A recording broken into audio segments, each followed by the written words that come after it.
Welcome to Beyond Bitewings, the business side of dentistry, brought to you by Edwards & Associates PC. Join us as we discuss how to build your dental practice, optimize your income, and plan for your future. This podcast is distributed with the understanding that Edwards & Associates PC is not rendering legal, accounting, or professional advice. Listeners should consult with their business advisors before acting on any of the information that is shared.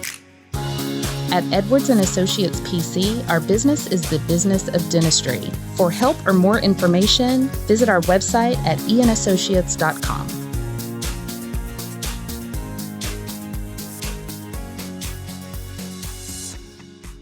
Hello and welcome to another episode of Beyond Bitewings.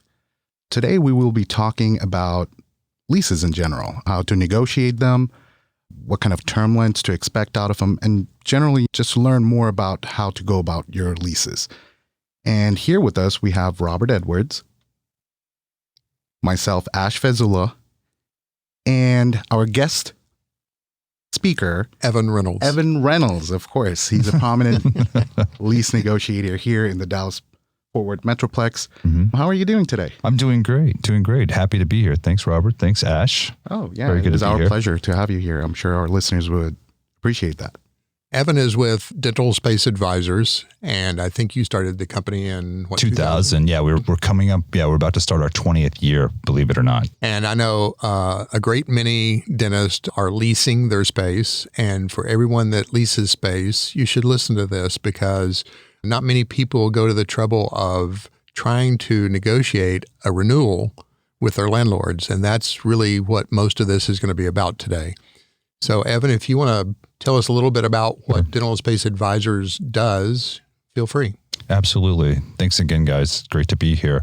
So Dental Space Advisors, we're a commercial real estate firm. We're based here in Dallas. We do work across the country on a selective basis. Primarily, we work in Texas. We've got some national clients that kind of take us out of Texas, but we're a commercial real estate firm that exclusively helps dental professionals with their real estate needs, whether that's a new office, a renewal, really anything related to their real estate. We worked with over 1,000 dental professionals in the last 20 years.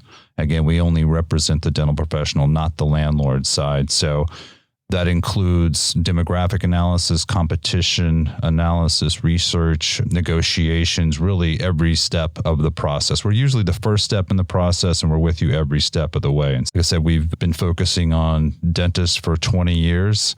And that's really our only specialty and only tenants themselves. And I think you also work with startups as well as mostly entrepreneurial dentists, but you also do some work with some large corporate clients. We do. We have a client that has 250 locations across the country, orthodontic. We also work with some folks that we started off with their first office and now have 50, 70, 100 locations. And so they're starting to expand outside of the state of Texas. That's generally what takes us to different parts of the country to do our work.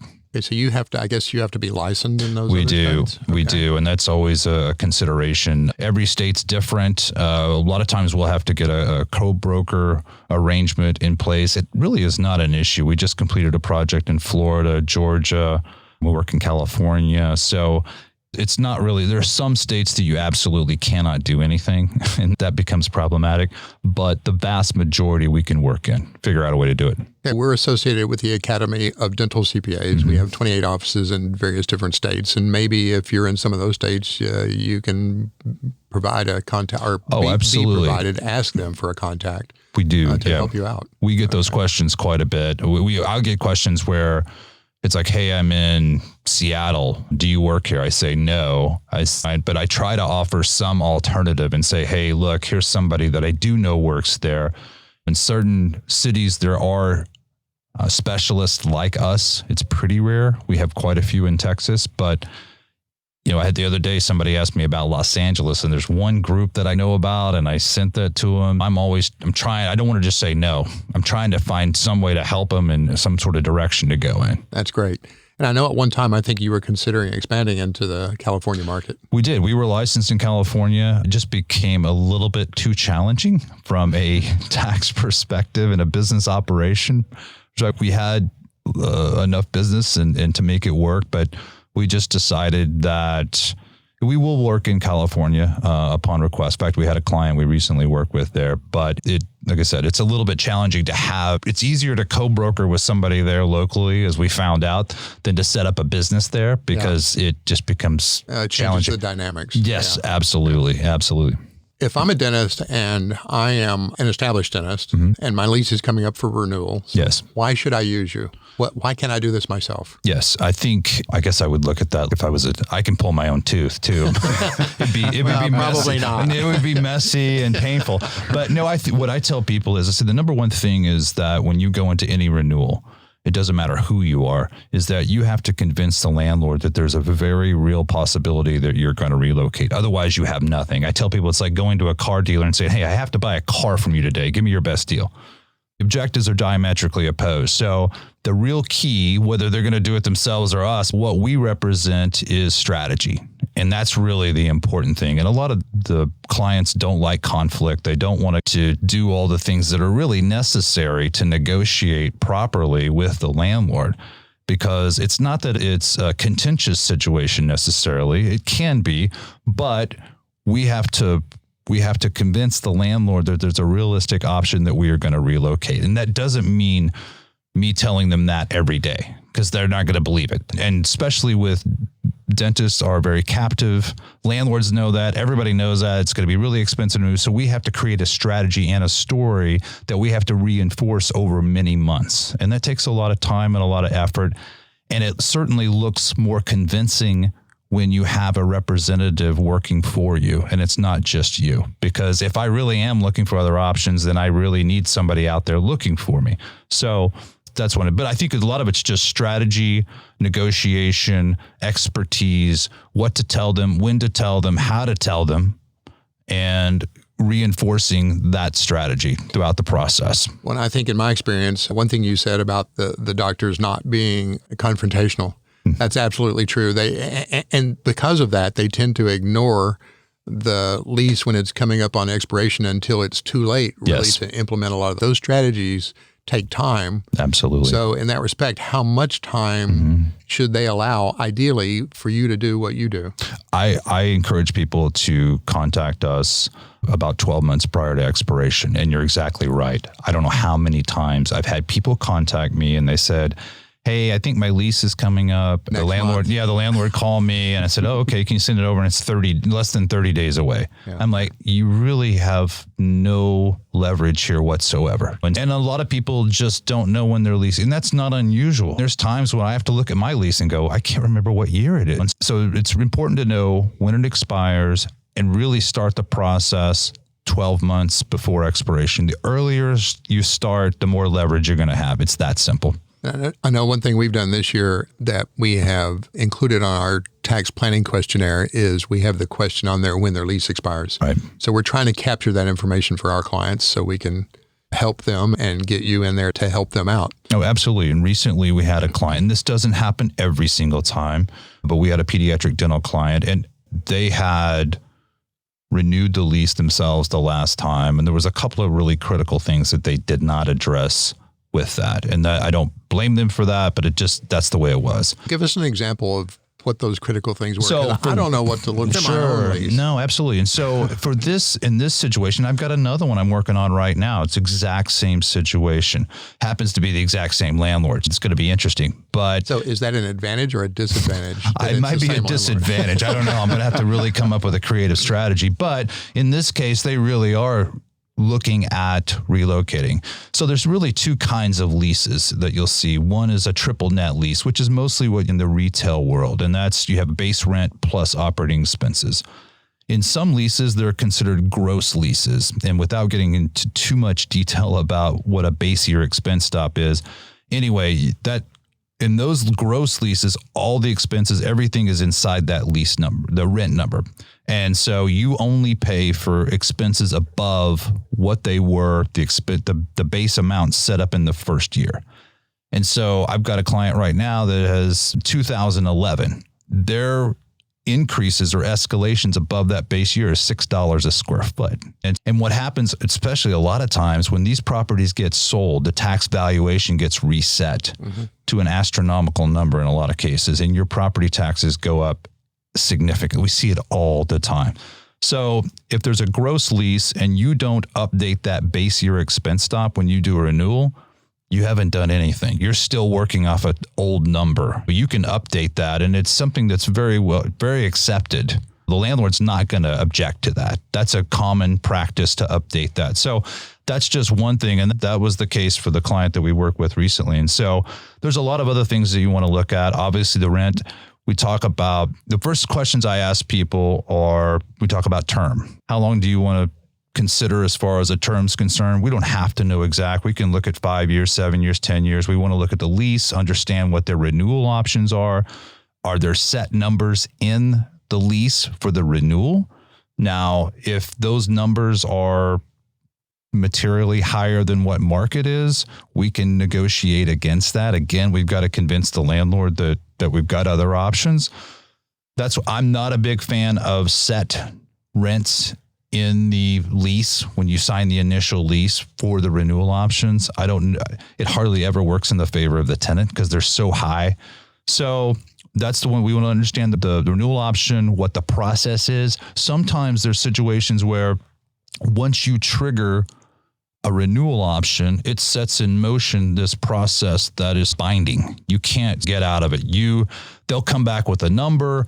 You say yes or no, then it might go into this sort of, you get an appraiser, I get an appraiser, et cetera. But there's not an opportunity to say, no, I don't want to do that. So it puts you on this path. So it's important to understand the renewal option language, what that says. In every lease, there's going to be a renewal option exercise date. It usually will say no earlier than 12 months, no later, than 6 months prior to expiration, et cetera. That's another important thing to be aware of because that can mitigate some of our leverage if we're past that point. And again, I think that's something that very often gets overlooked. Absolutely. They know they have a renewal option, but they don't know that it's a minimum of 6 months to exercise it. So they're inside of the 6 months. At that point, they really don't have a renewal option. No, it absolutely, it goes away. And if somebody else came along and another dentist wanted to lease the space and you're out of let's say it's somebody with much better credit. Well, you're at the mercy of the landlord. Oh, right? You're totally at the mercy of it. They have no obligation to lease it to you at that point. If you go past that renewal, sometimes it's 9 months prior to expiration. So that's another important point to keep in mind is that once you go past that, they have no obligation to lease it to you whatsoever. Yeah. Now, most of the time, the landlord is going to be accommodating, but not always. If they get something better comes along, you're gone. More so nowadays under the pandemic because of some of the problems the landlords are having? Yeah, I think so. People ask us all the time, what's going on in the market? What's going on with the pandemic? What's the landlord? And it's a very gradual process for a market to soften. And it's obviously it can be local, regional, et cetera. And every market's different. So the landlords are certainly more motivated, but that doesn't mean they're going to do something completely ridiculous. It's not like there's a fire. So they can't do it. In a lot of cases, the lender really controls that. So they're not going to allow you to do something. The lender's not going to allow the landlord to do a deal. And a lot of times people will say, gee, that space has been empty for a year. What, isn't something better than nothing? I'm like, no, it's not. They're not allowed. The lender's not going to do that. Whenever I bought this or whenever I built it, I put these pro forma numbers in front of the lender and I said, hey, I can get this. And if I come back to you and say, yeah, I told you I could get 32, I'm going to do this lease for $15. The lender's going to say, no, sorry, that's not going to happen. So a lot of times they're controlled by the lender, but we've definitely seen a higher level of motivation, certainly on concessions like free rent, improvement allowance dollars. Rent's the thing that they want to protect the most because that really defines the value of a project. But there's a lot of concessions that they'll consider. Getting back to the renewals, one of the renewals that we just negotiated was, getting back to another item, the improvement allowance. We ask people when we're getting into renewal negotiations, when we first start is, do you need any improvements to your space? Do you need new flooring, new walls, etc.? Whatever you got a problem with, now's the time. Whether I don't like the parking or my sign, I want to improve my sign, or I want to do this, I want new stuff, I want this and that and the other. Now's the time to do it because most landlords have budgets for allowance money for refurbishment. on renewals. Yes, on renewals. And so that really, it depends on the landlord, but I would say 90% of the time that money is there.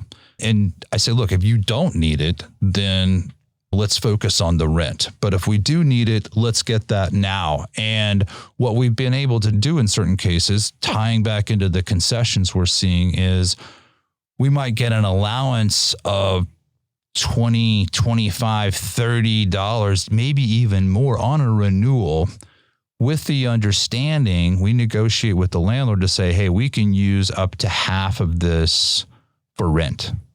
So you mean rent reduction. Okay. So we can apply half of that to the, so what it allows them to do is it's another way of reducing the overall net effective rental rate. And so it takes it out of one bucket and puts it into another. It doesn't, like I said, what's sacred to them is the rental rate. That defines the value of the project. Yeah. If I can take another bucket of money and I can apply that to the rent, get you what you need, but I can still keep that face rental rate where it needs to be, then I'm good with my lender. I'm good if I want to sell it, et cetera. So there's a lot of things that can be done, but there is allowance money there for refurbishment in almost all cases. So that's a matter of assessing what you need. Is this just going to be flooring and paint? Do I need to move some walls? All that sort of thing. So those are things that you need to explore early on.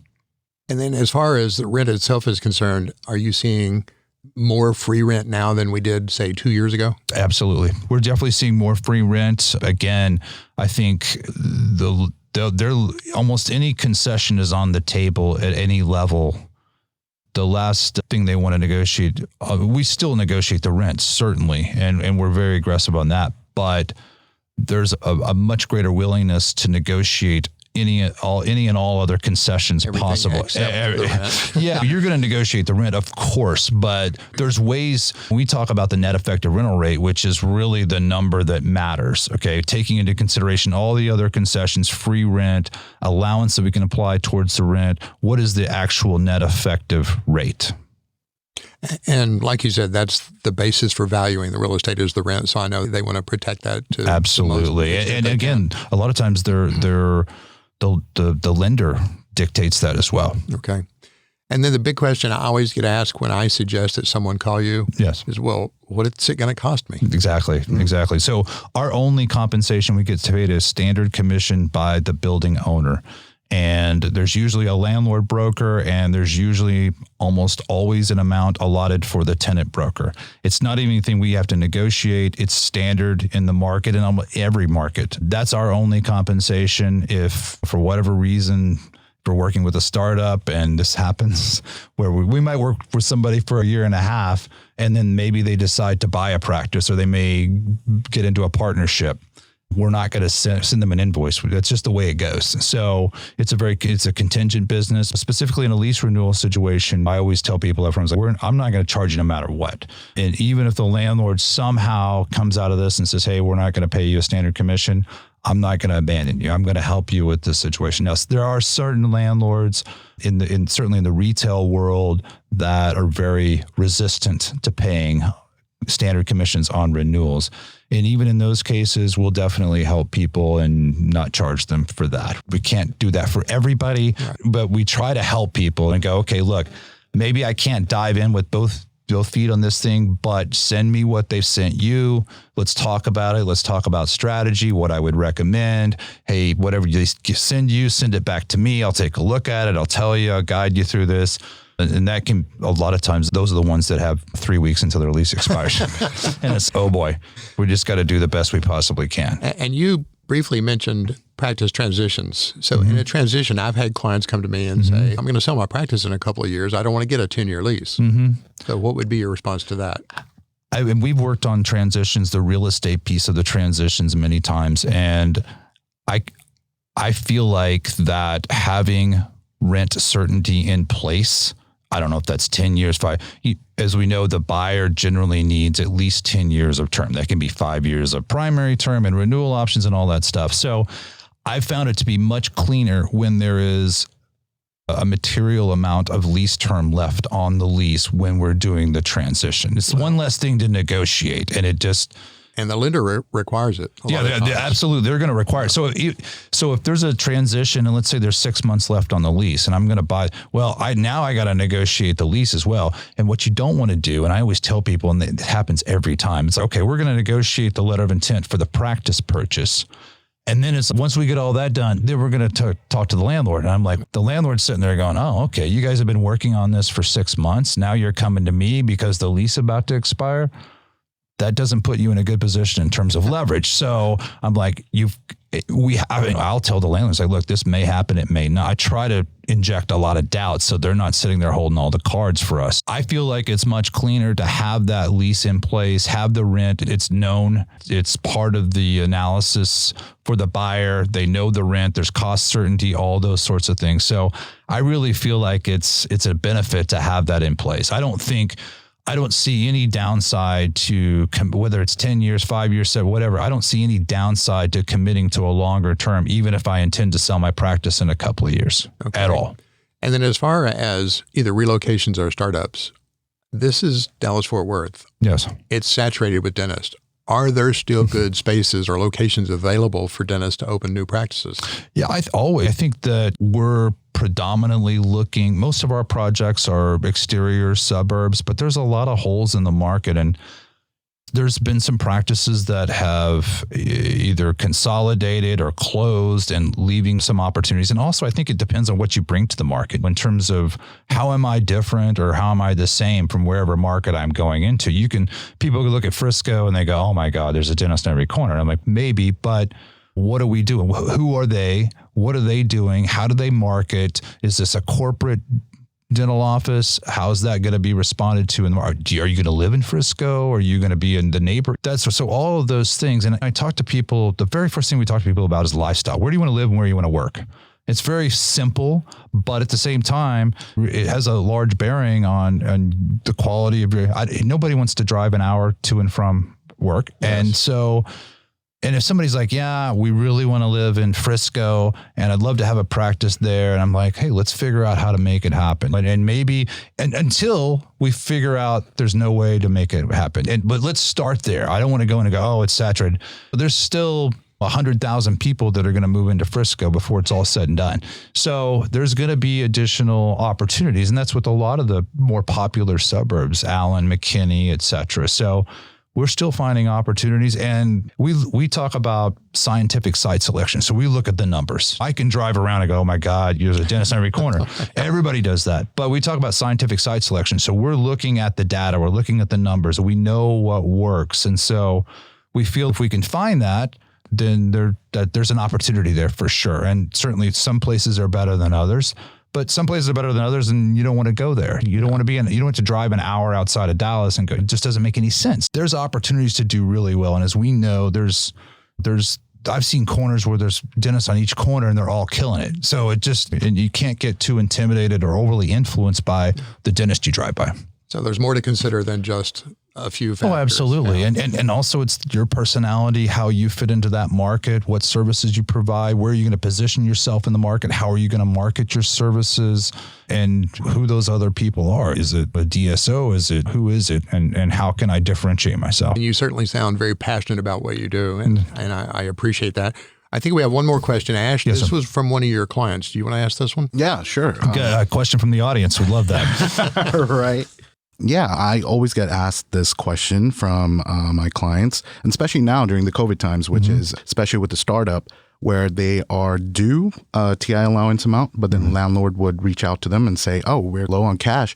Is there a different kind of an arrangement that we can set up, maybe a reduction in rent or something? So what would you tell someone who would be your client in a situation like that? I would hire a lawyer. No, I think that honestly, And we've been around long enough to see some ups and downs in the market. And I've never had, now we've had times where it was difficult to get the money, but I've never had a situation where the tenant was not able to get the allowance. So let me say that first. There's a first time for everything. And I'm sure this goes on where people are calling and saying, hey, look, I don't have any money. Can you? So this is something that we just recently encountered. Because of the pandemic. Yeah. And I think we've just been lucky that we haven't crossed this, but I'm sure it happens. I think part of it is looking at the first thing I do is look at the lease, because in certain leases, now most landlords hate this, but it might say, hey, look, if you're from a tenant perspective, if you owe me any money, landlord, and you don't pay me at a certain time, then I can offset that with my rent payments. And so that's the last resort. I would like the lump sum allowance. I'm counting on that money. But if you don't give it to me at a certain time, then I can just not pay rent to pay. Now, is that normally in the lease? It can be. That's something we try to do as an offset, but the landlords definitely do not like that language at all. They will fight to not include that. I think, and everybody tries to be somewhat understanding with the landlords in these times. But the reality is if they've got, it depends on the type of project. This is an older project. Maybe they don't have, if it's a new project, they should definitely have that money allocated. So that's a consideration. I think as a last resort, I would want to simply try to negotiate that I don't pay rent until I get all my money back, or just get free rent essentially to compensate for that. Now, should they, you joked at the beginning, you said call an attorney. Oh, I would. But if they're going to reduce their rent to offset the allowance that's due them, should they call an attorney to get that documented? It absolutely needs to be documented. All right. That's definitely true. But yeah, I think that a lot of people are counting on that money as part of their working capital or what have you. And again, let's say you've got way past that point and you're like, geez, I just want this money somehow. Then using the free rent to offset that is an alternative. Hopefully it doesn't get to that point. Other than that, I would hire an attorney no matter what, at least to look at the lease and at least to send a demand letter and to make sure they know that I'm serious. And that's at a minimum. And start down that path. Because believe it or not, sometimes people are not truthful. And so that's a shocking statement, I know, but they're not truthful. And sometimes you go, okay, do you really not have the money? Or you just, I mean, so I would definitely have representation. I don't think it's going to take a lot of legal cost to get that done. So that would be my first thing. But again, as a last resort, if I can use free rent to offset that, it's better than nothing and better than a prolonged legal battle. Okay, super. So before we go, do you want to tell people how to get in touch with you? Absolutely. I can give you my email address. Our websites, we have two websites, dentalspaceadvisors.com and medicalspaceadvisors.com. And so you can reach me on the dental side, Reynolds, EREYNOLDS at dentalspaceadvisors.com. And you can reach me on my cell phone, 214-718-6777 if you have any questions about anything. And if nobody gets that down, they can get in touch with us at Edwards Associates, absolutely. And we'll give them your contact information. And our number is 972-267-9191. Ash, do you have anything to add? No, that is it. Super. Thank you so much again, Evan. Thank you, guys. Thanks for allowing me to talk. As you can tell, I can talk a lot. So I appreciate that. It makes it easier on this side. Right. Absolutely. All right.